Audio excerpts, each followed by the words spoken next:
So, go ahead and tell me the story of how you guys met and start from the very beginning when somebody was saying, hey, you want to go out. Well, I was 23 years old, and I'd gone through a very sad, difficult divorce.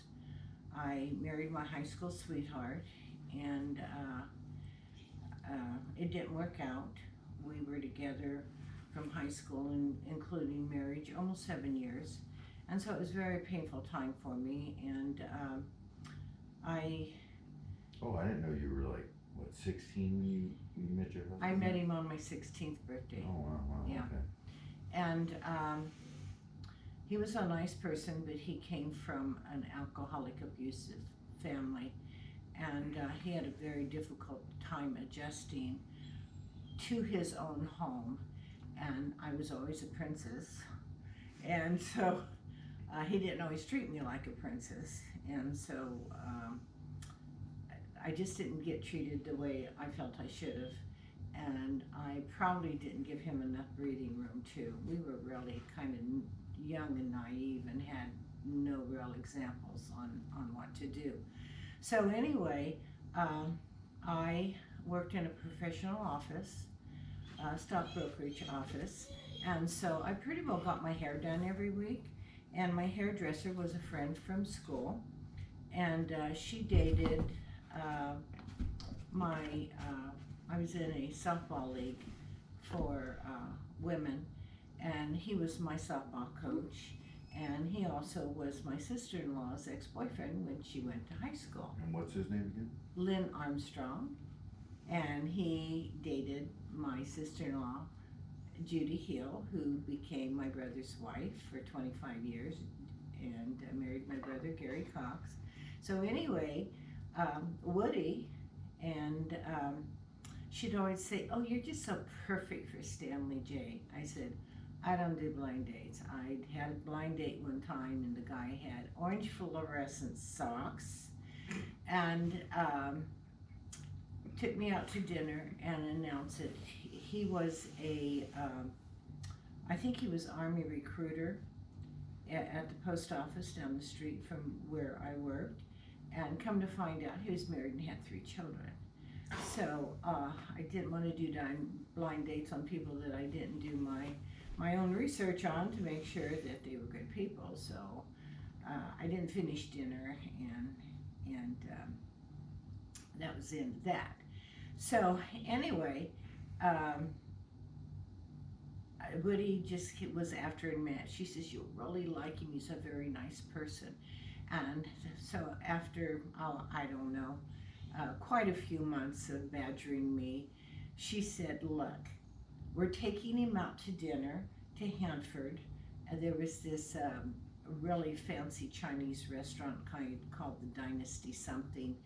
And it's where they served your Chinese meal like you had 6 or 7 servings. It was very, very special. And she said, he doesn't have a date, and Lynn and I are going to take him there, and would you please go with us? I said, all right. She says, I swear he's really, really nice.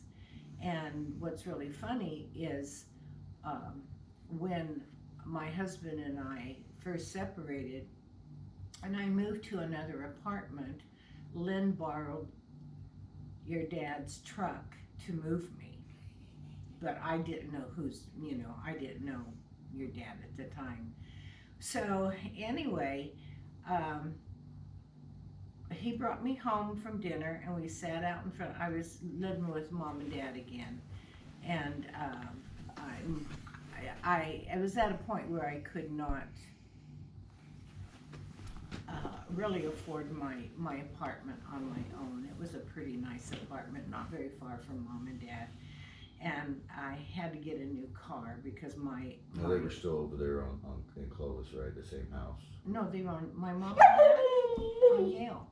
They were on Yale? Yeah, 4678 East Yale. That was the same house that I went to, right? Yes, yes. Okay. Yeah, that wasn't Clovis, that was Fresno. That was Fresno. Yeah, that was Fresno.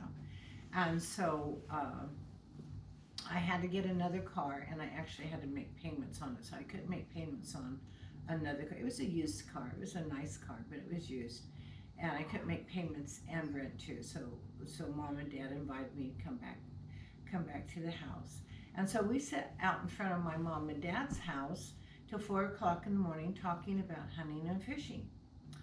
And so he had made up his mind, you know, for the blind date. He told me later that if, you know, if he didn't like me, if he didn't think I was a nice person, he was just going to take me home and that was going to be it.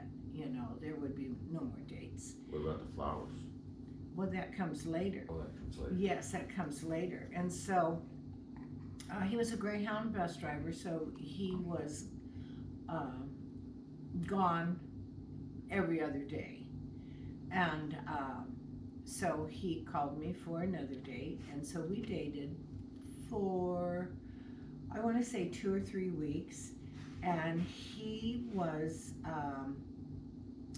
in a golf tournament up at Lake Tahoe. He loved golf, and I think it might have been a Greyhound golf tournament.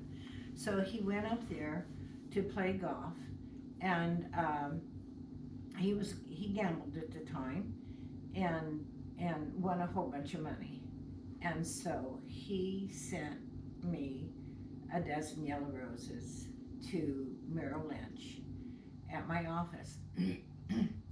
And we had this thing that for his birthday, he had a big nail on his front door for a Christmas wreath or something. Who knows. And so I bought this birthday card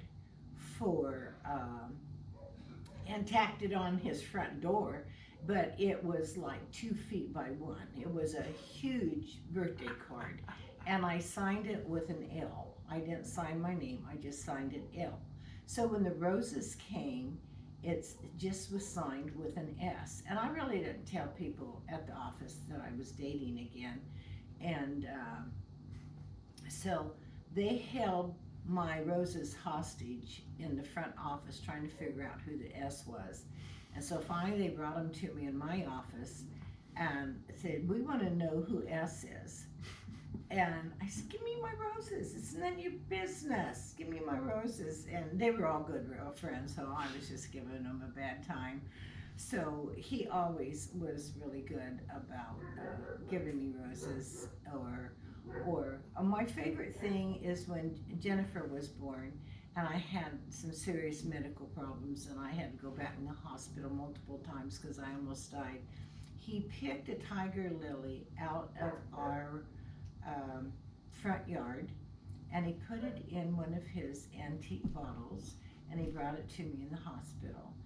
And that was my absolutely favorite thing that he ever did, because his bottles were, you know how he was with his bottles. Yeah. Nobody touched his bottles. Exactly. And it was a beautiful flower. I love tiger lilies. They're just beautiful. But What do you remember the color of the bottle? Was it brown or was it one of those? no, purple it was very ornate. It wasn't very big. It was probably about maybe 6-7 inches tall, and it had